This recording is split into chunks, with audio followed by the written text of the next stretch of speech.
Ano yung unang pumasok sa isip mo pag narinig mo tong salitang to? Hachiman. Hatching.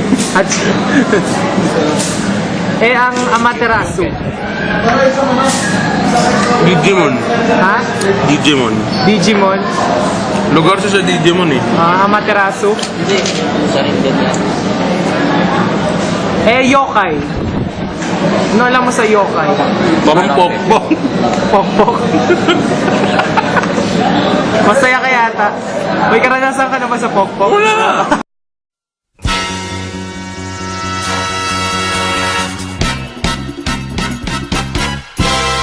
燃やせ燃やせ真っ赤に燃やせ怒る心に火をつけろ倒せ倒せ力の限りお前の空手を見せてやれ茜色の朝焼け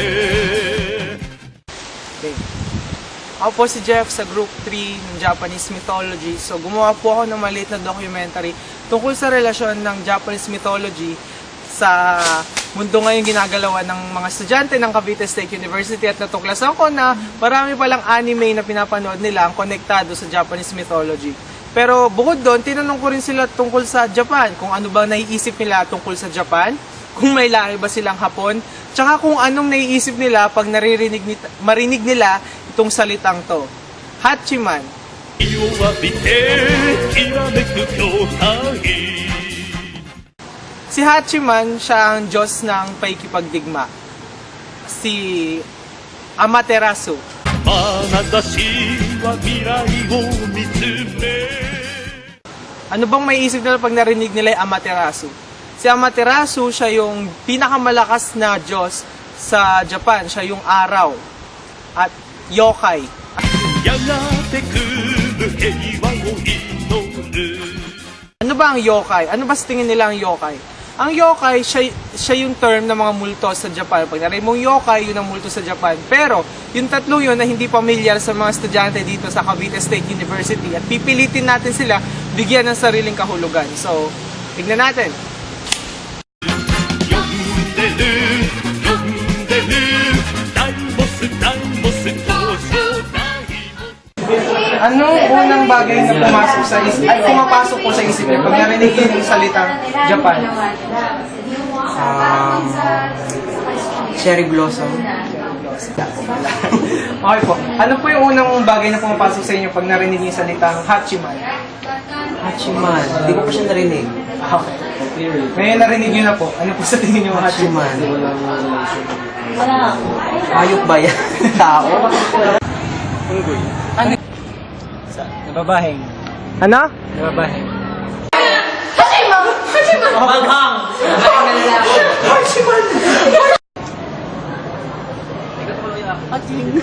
Superhero. Si Hachiman yung God of War. Kratos. Meron ba sa inyong may lahing Japanese? Ay, muntik lang po ako. Siya? Napasma lang. Dahil di po Ikaw tuloy yun. eh. Okay. Hindi na process. Haching. Haching. Ano? Asong tao. Isa siyang person na mahilig kumain. Lalaki? Kasi man eh. Ang pumasok sa isip ko ay ano, pagkain. Pagkain. みんながお前をよ Amaterasu. Ayun yung aso pag natira. Matira aso. Labanan yan. Labanan.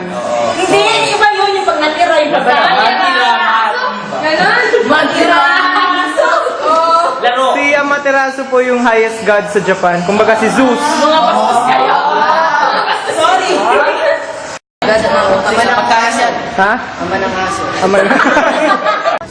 Sharingan. Ha? Materasu, Sasuke. Sasuke? Sasuke, di ba? Oo. Naruto yun. Iba lang sa isip. Naruto? Sa Naruto? Naruto yun na. Naruto. Pagkain. Pagkain? える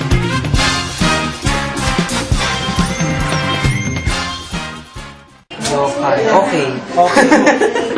Multo po yun. Multo? Yokai. Ayaw. Ayaw? Hindi ng yokai? Ayoko. Di ko alam. Multo. Multo? Ba't? Tama ka, ba't mo alam yun? Anime. Anime.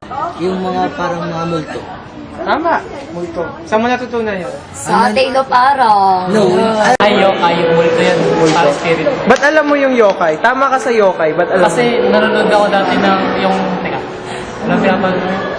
Inuyasha ba yun? Basta meron... Bleach? Ay, yung Bleach. Bleach nga. Okay.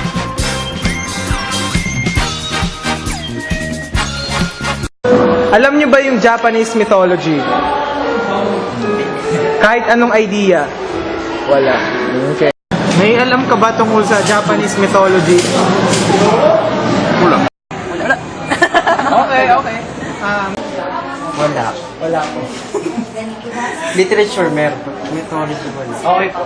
Meron ba sa inyo nakakalam ng Japanese mythology? Wala. Okay. Ano yung unang bagay na pumapasok sa isip niyo pag narinig niyo yung salitang Japan? Yakuza. Uy! Hindi nakapigil. Napaghahalata. Anime. Country po, country. Iba na yung isip ko. Ano naisip mo? Hentai yung kanya. Hentai.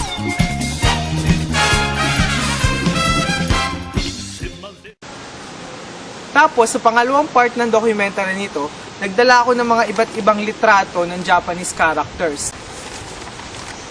Ippo. Ippo Makonochi ng Knockout. Sunod, may bibigyan ako sa inyo Japanese characters, sabihin niyo yung pangalan. Pag hindi nyo kilala, pwede nyo hulaan. Okay? Ito yung una.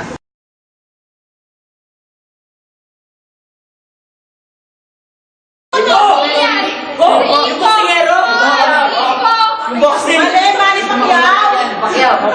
Pacquiao the cartoons. Ito yung unang character. Ipo. Ippo. Wow, kilala. Boxing yun. Boxer. So, mas kilala niyo yung anime kaysa sa mythology? Opo. Ipo. Si Ipo. Ay, si Knockout sa Knockout yan, di ba? Si ano pangalan? Si Ipo. Ippo. Ipo. Ipo. Si Ipo. Makunochi. はずだゆすれゆすれ隊長ゆすれ Si Izanagi at si Izanami, sila yung gumawa ng islands ng Japan. Sana alam to ng mga estudyante dito sa Kavsu, pero kung di nila alam, siguro hulaan lang nila, gagawa lang sila ng love team or kung ano man. So, sana alam nila. Pause. Sino po ito? Ano yan? Kita mo ako eh! Yung mga cartoons na nagsasabi natin, Heidi! Teddy! Heidi with Teddy! Si Mikay. Hindi, joke lang po. Princess! Princess! Si Wally sama! Mikay na! Si Hansel and Gretel. Hansel. Lo. Simulan?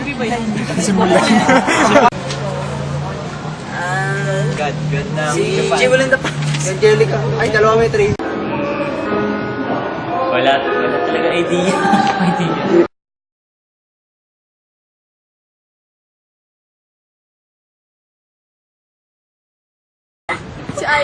Si Aiko mo siya kasi Lester. Nabanggit sa Naruto yun.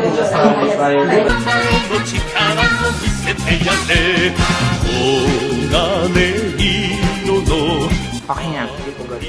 So, doon po nagtatapos ang aking video presentation. Napanood po natin ang opinion at pananaw ng mga estudyante at prof ng Cavite State University tungkol sa Japan at Japanese mythology. So, sana po nag-enjoy kayo. Talaga pong buwis buhay ako sa paggagawa ng documentary na to. At after nitong video ay dyan lang po kayo. Ipe-present naman po namin ang aming musical tungkol po sa tragedy ni Izanami at Izanagi. So, that's it. Sana nag...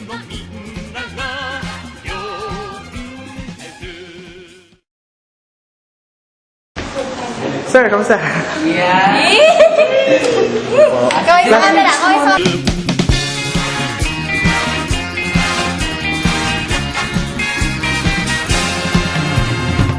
泣くな男だ泣くな戦に涙は無用だぜ守れ守れ命の限りお前の勇気を見せてやれ朝に色の夕焼け日に染まり安らぐ筐体